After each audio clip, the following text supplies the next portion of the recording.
Hi, I'm Richard Karn, and you may have seen me on TV talking about the world's #1 expandable garden hose. Well, the brand new Pocket Hose Copperhead with Pocket Pivot is here, and it's a total game changer. Old-fashioned hoses get kinks and creases at the spigot, but the Copperhead's Pocket Pivot swivels 360 degrees for full water flow and freedom to water with ease all around your home. When you're all done, this rust-proof anti-burst hose shrinks back down to pocket size for effortless handling and tidy storage. Plus, your super light and ultra-durable Pocket Hose Copperhead is backed with a 10-year warranty. What could be better than that? I'll tell you what, an exciting radio-exclusive offer just for you. For a limited time, you can get a free Pocket Pivot and their 10-pattern sprayer with the purchase of any size Copperhead hose. Just text WATER to 64,000. That's WATER to 64,000 for your 2 free gifts with purchase. WATER to 64,000. By texting 64,000, you agree to receive recurring automated marketing messages from Pocket Hose. Message and data rates may apply. No purchase required. Terms apply. Available at pockethose.com/terms.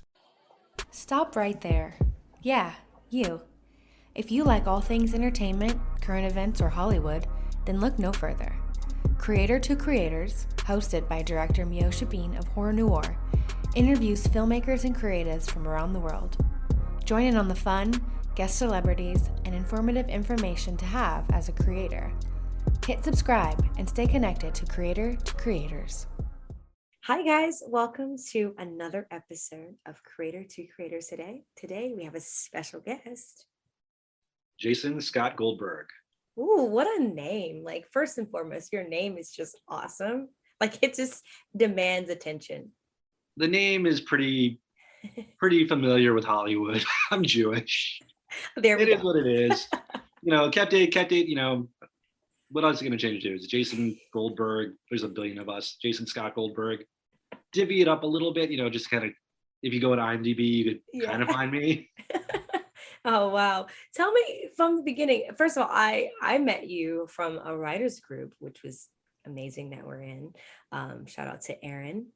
Yeah, Aaron mentions a yes. Awesome dude. I met him a long time ago because there was a thing called Rated R. It was a speakeasy that Graham Skipper, he's a horror director, producer, actor, was putting on in Glendale. And we met on like one of the forums. It's like, oh, it's coming up. And we just became good friends. And then we started like just hanging out and collaborating. And it was a beautiful thing. And I'm glad that, I could call Aaron, a good friend out here. It's hard to make friends in California. I'm from New Jersey. So.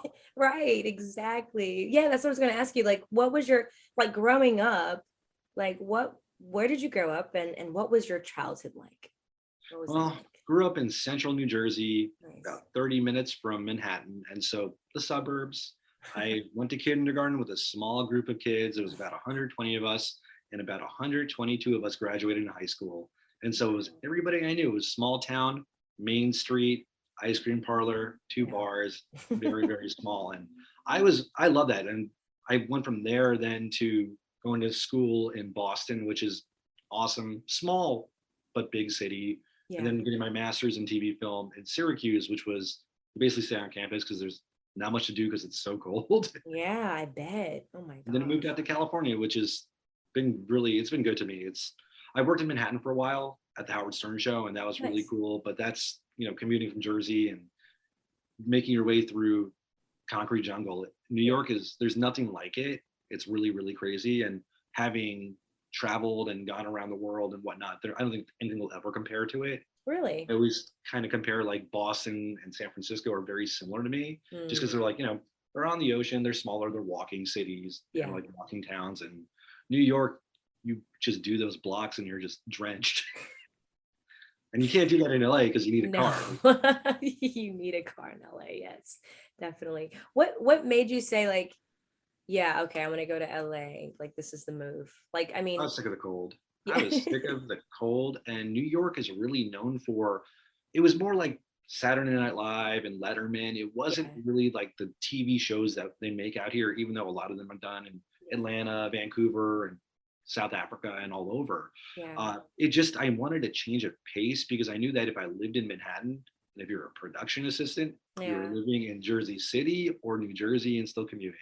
And so it just got to the point where I was like, well, I did Jersey till I was 18. Boston till I was 21, 22. I got my master's. I was just like, move out to California. So I came out here literally with a garbage bag full of clothing. Wow. No bed, no car. And Wow. I came out here with a friend from grad school, and we were roommates. And within 2 weeks, I came out actually for an internship with E Entertainment, Nice. which Nice. E then became, I think it was E to NBC, then to like they kind of kept Comcast and the NBC, so it kept changing. Yeah. But I was at that company for about 7.5 years. Okay. I was with Nice. E for 4 years, and then G4 Television for 3. Wow. And so it was full time coordinating, producing, doing TV shows, doing promos, Yeah. but with benefits. Yeah, definitely. You really don't get that. And so I kind of always knew I wanted to do horror thrillers. That was always my world. I would sneak into the movies. Like I'd say I was going to go see Jack with Robin Williams and then go see Bordello of Blood. And so that's what you do in Jersey, because like, it's malls and diners. And so we would go to a lot of movies, and then you go to Blockbuster, rest in peace. You would just go and you'd see like the Ginger Dead Man and all the like Jack Frost, and like those are the movies I wanted to see, when you're underage and whatnot. But I was always just into horror. And then when I was actually working at G4, I was on a show called Attack the Show. I was working on that in X-Play. And I remember I was working the swing shift, and I actually got hit by a car crossing the street, leaving Park La Brea, just because I was using their gym, and the guy was texting, driving, and he ran me over with his truck. Not good. And I also had the little white guy telling me it was cool. I was totally like fair game. And I was kind of happy that it actually happened to me, not because the guy had really bad insurance, but because there was a family walking in front of me. Sheesh. And I'd rather, let me take it instead of like having this happen to some kid and really ruin their life. And so I woke up underneath the guy's car, and like after all the nonsense and whatnot, I actually had a settlement come out of it. And I made my first movie, my first short film, which we shot on film with some really cool people from Justified and True Blood. We had one of the stars of Goosebumps in it. Nice. And my buddy, he directed it, I wrote it, and I produced it. And it was an LGBTQ version of Kafka's Metamorphosis. Oh, wow. It's called Metamorphosis. If you look on it, like Vimeo, and you'll find it if you look for Jason Goldberg or David Yowie directed it. And it was just such a cool experience, because we were shooting on film. We had 4 days shoot. 2 days was a build. We did downtown at, it wasn't Atomic, but Pollution Studios, but I don't know if it's there anymore. And so we did that, and it actually beat a bunch of features for best film at film festivals. We played the Atlanta Horror Film Festival. And wow. I had 2 movies there at this point. So I have one short there. And so from doing the shorts, I then produced a few more shorts. Yeah. I was always writing. That's just what I always wanted to do. But you don't make money doing shorts unless you're doing anthologies. Right. And even if you're doing anthologies, you're not making that much money. Right. And so I started writing features, and my first feature was a zombie Titanic script, as if it was written with James Cameron's. It was called The Lucky Ones Drowned, and we got Key Art. We did a lot of cool work with it, and it actually placed in top 10 for Script Pipeline. Wow. And so I had a writing partner for that, and I did most of the work on it. I said, well, I might as well be doing this by myself. Right. But I never went to school for screenwriting. I taught myself. A lot of writers I talk to say the same thing. They never, it's just, you just get into it, or I don't know. It's like you have an idea and you just make it happen. Well, my question is, what is the rating of your show? Can I drop any cursing or anything like that? Oh, you can say whatever you want. Oh, cool. Well, because my thing is this, I write fucked up, stupid stories. And I know if I write a fucked up, stupid story, the PhD, who's ever like my teacher, my professor, is not going to like that stupid fucking story. I would pay $40 to see this movie in the theater. They wouldn't. It's very similar to like if you're doing competitions and festivals. Right. It's like you need to know your audience. Right. And I knew my audience was not going to be at a really prestigious university. It just isn't that way. Like you get an F from them and then get into like Page or Nickel. Right. But this is so subjective what we do. Mm-hmm. It's so subjective. And so I taught myself, I read all of my favorite horror movies, like everything from like The Descent by Neil Marshall. I love that one. Fantastic. It's one of my favorite movies. Yeah. Evil Dead, Evil Dead remakes and all that. I wanted to find a way to write scripts that was fun. And it was more or less fun for the reader, because when you read a script and it's 90 pages and it takes you 3 hours, that's not good. But if you read a script that it's got a flow to it and you're chuckling and you're enjoying the experience, those are the scripts that I want to write. learned how to write by reading other people, and I wrote a bunch. I just started my 20th feature script. All right. A lot. And so I've been very fortunate to have like Final Draft Big Break. I wrote one that just made their top 3 out of like 16,000 submissions. Wow. So I really lucked out, and it's a conversion therapy slasher, which is really cool. It's very timely. And I try to write things that are timely that will get people talking. I see. And so yeah, because it's like you can't just do a Friday the 13th or like Terrifier. There's nothing wrong with those. Yeah. But I think in our current, just in society and civilization, you need to have a little bit more. And I think like, Jordan Peele, he was the one who got people talking on Get Out. And so everybody wants to do the Get Out meets this, the Get Out meets that. And I've just been writing, been very fortunate to like land on the hit list, the Young and Hungry list, which are really, really big, lists to make on the tracking board.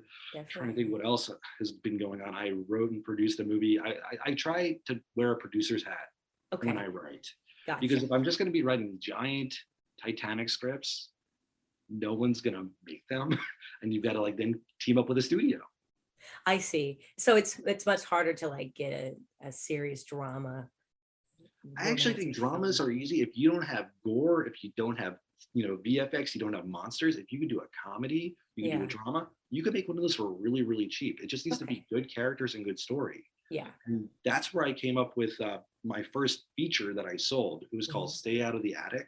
Yes. And it's on Shudder, and it was my take of like the people under the stairs, but with like a moving company. Yeah. They get stuck inside, and there's monsters and there's torture, and it's gruesome. And we made it for a micro budget. That's awesome. We didn't make it for that much money. It was shot in Utah, almost at the house where they shot Hereditary. Oh, and very cool. Wrote it, and I produced it, and we got it on Shudder, and that was with Top Dead Center Films. They've had a few more movies since then. Mm-hmm. And then I'm trying to think what else. Then the pandemic happened. Yeah, I know. And so I've always worked in reality TV. I came out here, I interned, I worked at I worked at G4. Is it hard to like, because I know a lot of people who listen to the show are like, well, how do you make the connection? Where do you go to? Like, how do you know what source to like, okay, this is, I want to like pitch it to this person or to this person. I'm one of those guys who doesn't believe in the word no. Gotcha. I would be a traveling salesman in the 1950s selling globes, and I would be putting food on my table. I've always come from the world of like, you got to shoot your shot. Yeah. I just pitched a movie to the manager, Jane Lynch's manager. Why? Because what's the worst he's going to do? Say no. But best case scenario, we've got a pitch deck ready. We know where this thing's going to play. Right. And so it's like, you just got to have to put it all out there. And I had a manager. I'm now only repped. I got an agent. And for me, it's always become, knowing your audience. Mm-hmm. I'm not going to write a movie that's going to go to Lifetime. But I know that everyone from the Blumhouses and Ghost House to the Shudders, those are the people that if you are writing and if you are winning competitions, if you are producing, then people respond to your emails. And I have enough people I could call in favors. I've worked with producers that have done Black Coat's Daughter, this guy, Christian Armagida, who I adore. We just worked on a movie called Glorious, which we just announced today is playing Fantasia this summer. Oh, that's exciting. Which is huge. That's huge. And this is the perfect story of how this industry can work. It's not all big studios. It's not all, people white men in a room making the decisions. You hear that a lot. But the pandemic happened, and I was working on a show for Disney Plus called Brain Games. Previously, I did like Botched. I did a few Bravo shows. Yeah. But I was so excited because Brain Games was this big studio show where you had A-list talent, and they're talking about how the brain reacts during certain environments. And so my episode was the brain on horror and being scared. We prepped a bunch of stuff. And then the pandemic happened.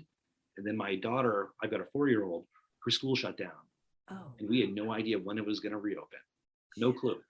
So I went back to paternity leave, Jay, not the horror guy, whatnot, being there for my daughter because my wife is a pediatric nurse. And so she had to be at the hospital and doing crazy hours. Wow. And I remember it was a Tuesday because my birthday was the Wednesday, and everything died. Everything was going down. I had tickets the next day to go see Alkaline Trio. I was so excited. And all these things were just coming apart because it was like The Walking Dead. It was really scary in Hollywood. Like there was nobody on the streets. You go to the groceries, can't get food. It was a scary time. And as a horror guy, I was like, I'm pretty sure I know I could survive a zombie apocalypse, but I can't survive stupid people. Right. And when people get scared, they don't act right. And so I was at home and my daughter, she was taking a nap, and I thought, you know what? I just made a movie at this specific budget. I really, really, really want to make another movie within a little bit bigger, because you gotta, it's like riding a bike. You get your training wheels, you go a little bit quicker, you take them off, you get a bigger bike. And so I said, well, my next movie I want to do for $500,000. Right. And I go on Facebook and I literally put out a just because it made the most sense. There are so many great writers that aren't repped. Sorry, somebody's got to drive their motorcycle really quickly. But there are so many writers that aren't repped. There are so many people that don't live in Hollywood that they don't know what they put all their eggs in one basket doing these competitions and hoping that someone's going to say, I want to make your movie and make you rich. Yeah. It doesn't happen that often. It's really hard. And so I went on Facebook and I posted, I said, hey guys, I'm on an indefinite hiatus right now. I'm here to read scripts. If anybody has any horror movies that could be made for $500,000 or less, please send me a log line. And if I like it, I will read it. Not a lot of people do that. And so I ended up getting about 100 log lines. I read 75 scripts. Wow, nice. Some of them were good. Some of them, they should have done a spell check pass, but it's hard enough to get this stuff to sit down and write. I'll tell you that. It's hard enough to do that. And so I read 75 of them, and one of the writers actually sent me a script. It was The Making of the Evil Dead. And I go, dude, the script is incredible. I love the script, but there's no way this could be made for that budget. And there's no way I could get the rights from Sam Raimi and Bruce Campbell and everybody. That'll never happen. What else do you have? And he goes, well, I've got a story called Old Glory. And that eventually became Glorious. And so I read it, and literally within a day, I called up Rebecca McKendry, who is a wonderful teacher at USC. She directed Psycho Granny, which is, I believe, on Lifetime. She also directed All the Creatures Were Stirring. Yeah. And I said, hey, Rebecca, I've got a question for you. Would you like to do a crazy, crazy movie that could be done safely during a pandemic? It's literally a man in the bathroom. Don't want to give too much away, but there's cosmic horror with it. Yeah. She read it. We optioned it the next day. And from there, we were able to get J.K. Simmons and Ryan Kwanten from True Blood. And we shot it in Mississippi last summer. And it's been a crazy ride because it was such a quick turnaround. Yeah. Because there's a lot of VFX in it. And it's, when you're making a movie we did with AMP International and Fallback Plan and Christian Armagita, who did Blackwood's Daughter, we got him on board. And when you're doing it like this, it's like you have a product that people are going to want to see. And so you do have that timeline. But it was just such an incredible thing for these writers to take a chance.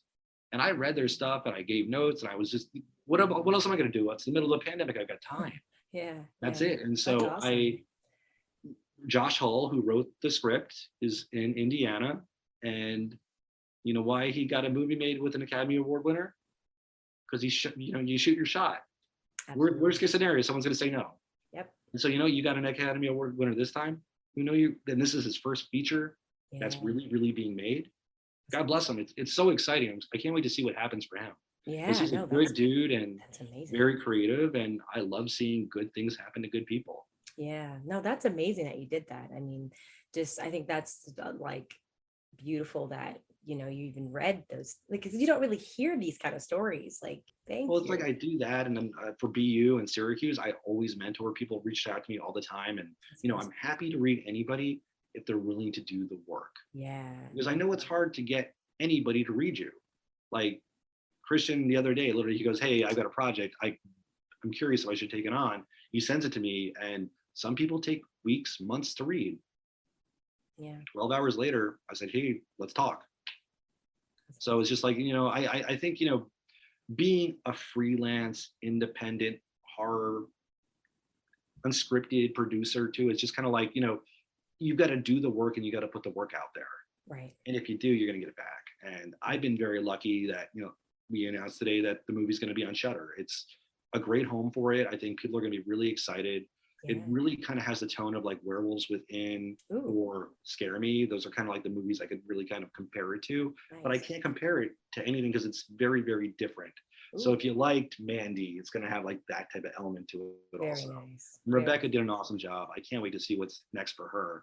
But it's just cool to be on a ride and people. My analogy for this situation was like, you're a teenager, you go to a club, there are bands playing. This is a band's first time. They're going on stage and you're like, oh crap, I like these guys a lot. I've never heard of them. I don't have a CD. They buy a shirt and they're at that small club. Small club, not even a club. Maybe let's just say like an Arby's with a stage. And then they're at a bigger club and then a bigger club and they're playing with bands that you listen to all the time. And it's such a cool ride to see these people, you know, blow up and do awesome stuff. Yeah, I love that. No, this is great. This is awesome. I loved hearing this, like the journey and how, like the how-to. So this is definitely helpful for a lot of people who are no worries. There's just so many different ways you could go, whether you're going to go like, you're going to go theatrical, you could go streaming, you could go and do incredible things on YouTube and Vimeo and be picked up by Alter. You know, it really just becomes, you know, the tools that we have now, we didn't have when I was in college. I'm 39. And so it's like to have a phone that you can make a movie that goes to Sundance. That's awesome. It's incredible. Yeah, it's incredible. We got a lot of great things. And I think as long as people put out good content and they don't rush, because a lot of people just want to get it out there. Massage it, make it the best it can be, whether it's a script, whether it's a short film, whether it's a feature film. I love that. No one's going to know the struggles you had on set. All they're going to know is what they saw on their screen. That's it. Every project has struggles. I'll say that. I was just going to ask you, I'm sure like you've had your set of struggles and projects that you've produced, but I'm sure we don't really have the time to get over that, but here's the thing. I like working on green sets because I like teaching sets. I like working with students who want to work, because even during the pandemic, I had friends who were in film school and they couldn't make movies. They couldn't, because you couldn't be on set because you didn't know how contagious this whole thing was with COVID. And so I like being on a teaching set. I like being in a situation where you're allowed to fail, but fail without causing harm to yourself or stopping the movie, because the only way you learn is by screwing up.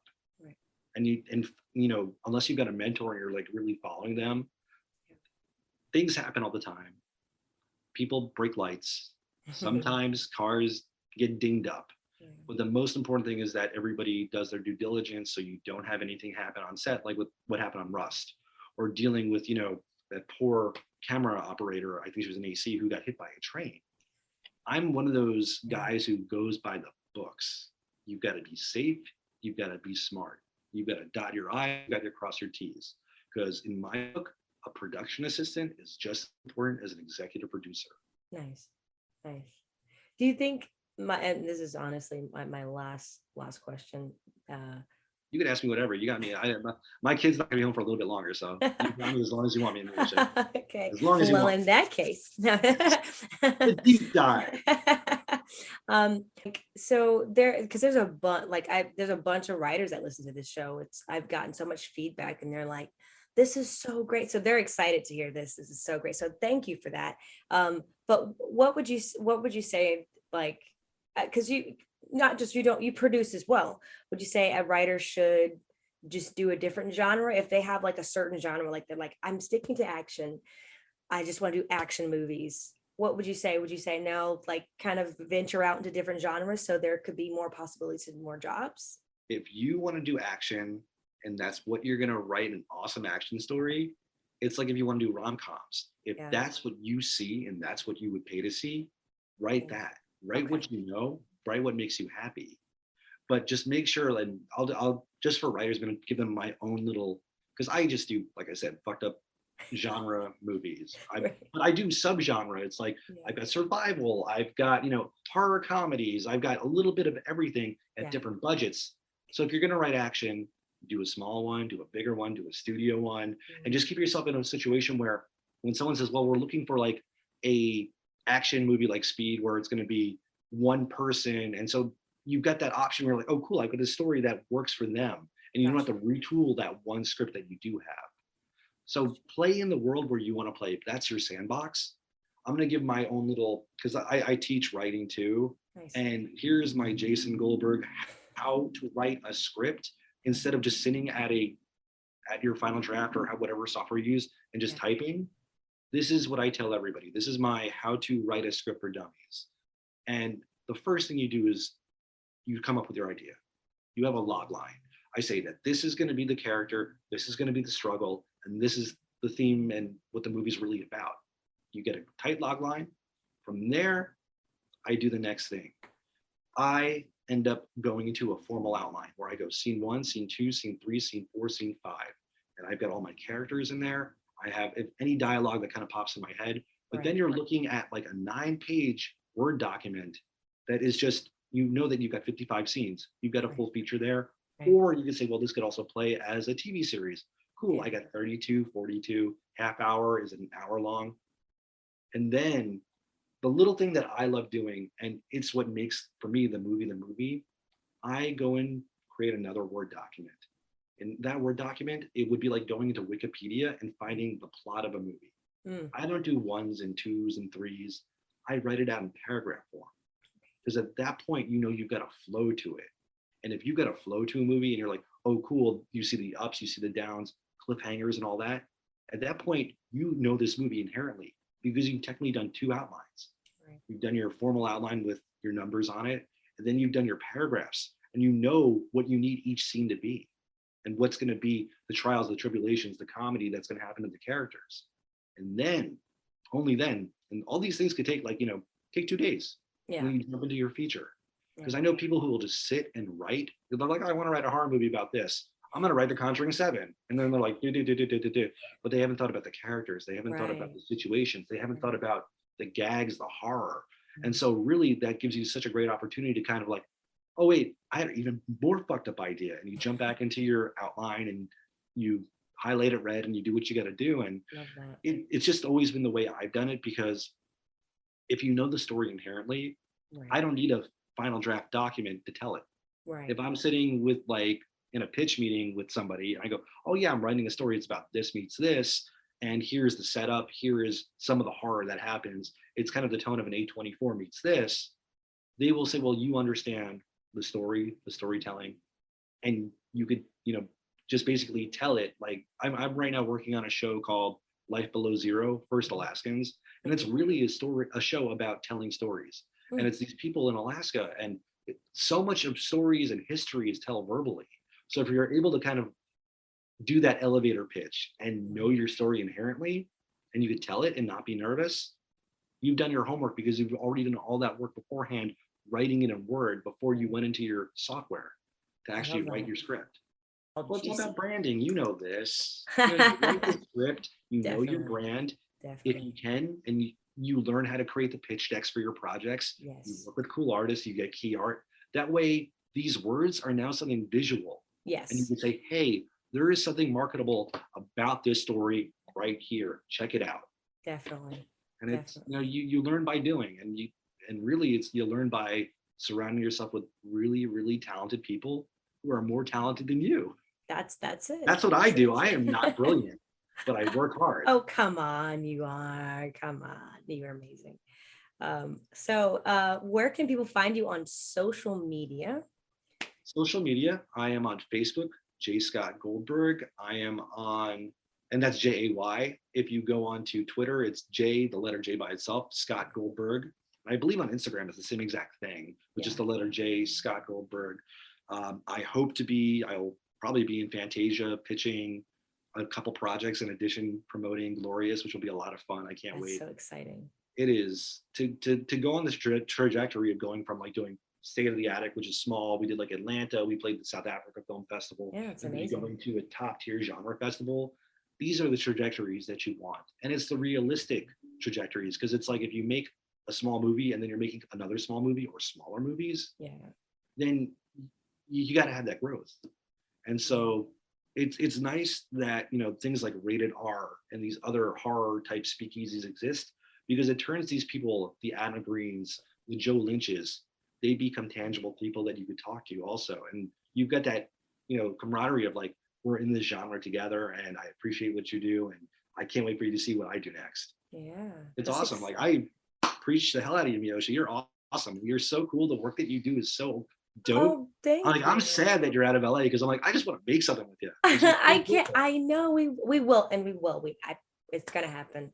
I'll be back. Come out to Atlanta. We'll do it. We'll do some dope horror. Definitely. I'm excited. Like I'm definitely like getting. I've been doing a lot of like. I'm saying like what I've been doing on the air, but a little bit of acting, a little bit here and there, getting back into it. So that's been kind of fun. So I did some auditions out here, and that's been really, really cool. But I got some cool things happening this year in the acting department as well as filmmaking and directing side. Well, if my conversion therapy camp project goes through, there's a few acting roles, and I will. You don't even have to audition. I'm going to say, bring this girl in. Thank you. 100%. I'd be honored. Definitely. I just want to be with you on set. Kick it. Hang out. Oh yeah, definitely. I'm sad that we couldn't really. We hung out a few. Well, every like our meetings, but one day, very soon, we will. I got no doubt. You know, you're such a light and so awesome for doing these podcasts and all the work that you do. So for me, it just makes me happy that we've got this friendship, and just to see the growth and everything that you're doing, it makes me so happy. Oh, shucks. Now, okay, I'm blushing now. Oh my gosh. Now let me ask you some questions. Well, that's all the time we have for